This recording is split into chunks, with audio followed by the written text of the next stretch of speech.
राहत और बचाव का काम लगातार जारी है। 41 जिंदगियों को सुरक्षित बाहर निकालने के लिए भारी भरकम मशीनों से लेकर रोबोट तक की मदद लेने की तैयारी है। लेकिन इन तमाम कोशिशों के बीच सबसे बड़ी परेशानी उन 41 मजदूरों की सेहत है जो इस वक्त टनल में फंसे हुए हैं।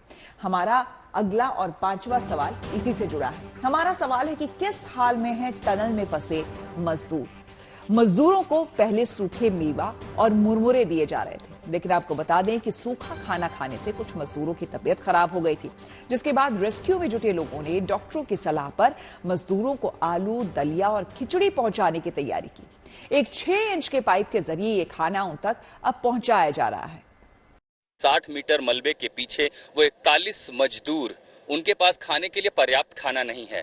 बस जो विशेषज्ञ हैं, मेडिकल एक्सपर्ट हैं, उनके हिदायत के साथ ड्राई फ्रूट और सूखा राशन दिया जा रहा है। कुरमुरा है, ड्राई फ्रूट है, ताकि वो जिंदा रह सकें। कईयों को शिकायत होने लगी है, तकलीफ होने लगी है, तो उसके लिए दवाइयां भेजी जा रही हैं। आपने उनकी आवाजें सुनी हैं, जो ऑडियो बाहर आए हैं, वो बहुत पीड़ा में है, मुश्किल में है। लेकिन हौसला है इन 41 मजदूरों को जो इंतजार कर रहे हैं मदद का। और बाहर एक महामिशन चल रहा है, इसमें एनडीआरएफ शामिल है, इसमें आर्मी शामिल है, इसमें बीआरओ शामिल है, इसमें नेशनल हाईवे अथॉरिटी शामिल है, राज्य सरकार, केंद्र सरकार, एनडीआरएफ, एसडीआरएफ, स्टेट पुलिस और ये जो कंपनियां विशेषज्ञ हैं, दुनिया भर की एजेंसियों से रायशुमारी मदद की जा रही है। ओएनजीसी को लगाया गया है ड्रिलिंग करने के लिए। और इन सब के बावजूद 9 दिन बीत चुके हैं, अभी तक कोई ये नहीं कह सकता कि ऑपरेशन कब पूरा होगा, कब वो हमारे 41 मजदूर बाहर निकलेंगे।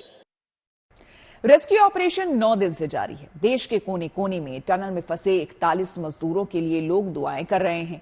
रेस्क्यू टीम्स भी दिन और रात जुटी हुई है। उत्तरकाशी में 12 नवंबर यानी कि दिवाली के दिन यह हादसा हुआ था, जब सुबह 5 बजे के आसपास सलकियारा सुरंग धंस गई थी। उस वक्त अंदर मजदूर काम कर रहे थे।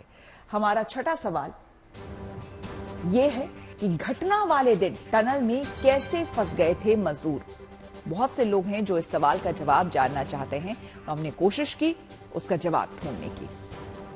11 तारीख की रात को अंदर 41 मजदूर काम कर रहे थे। बड़ी संख्या में थे, लेकिन कुछ 200 मीटर की दूरी पर थे। 12 तारीख की सुबह उनकी शिफ्ट खत्म होने वाली थी, लेकिन उसके ठीक पहले ही अचानक 200 मीटर मुख मुहाने के पीछे मलबा गिरने लगा और अचानक उसमें इतनी रफ्तार आई कि पूरा सुरंग का एक हिस्से पर पहाड़ नीचे धंस कर आ गया और मजदूर जो कि 200 मीटर पीछे थे वो वहीं रह गए। उनके बीच और प्रमुख मुहाने के 200 मीटर दूरी पर लगभग 60 मीटर की एक दीवार ऐसी बन गई जिसके अंदर न जाने क्या क्या था, मशीनरी थी, बोल्डर थे, पहाड़ कैसा होता उसके सारा ढर्रा आ गया।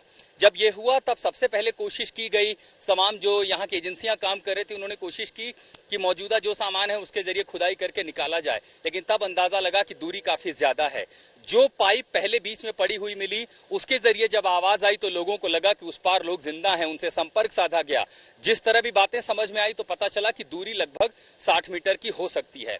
तब शुरू हुई देहरादून से मशीनों को मंगा करके ऑगर मशीनों से जल विभाग की खुदाई शुरू हुई, लेकिन वो मशीन जब अपर्याप्त साबित हुई तब अमेरिकन ऑगर मंगाया गया और उसके बाद से जो ऑपरेशन चल रहा है उसके रास्ते में कई सारी बाधाएं आ रही हैं और उन बाधाओं को पार करते सबसे पहले एक अल्टरनेटिव लाइफलाइन, एक 6 मीटर चौड़ी पाइपलाइन को सुरंग में भेज दिया गया है, जिसके जरिए उन मजदूरों तक अब 9 दिन बाद पर्याप्त और उचित भोजन मिलेगा।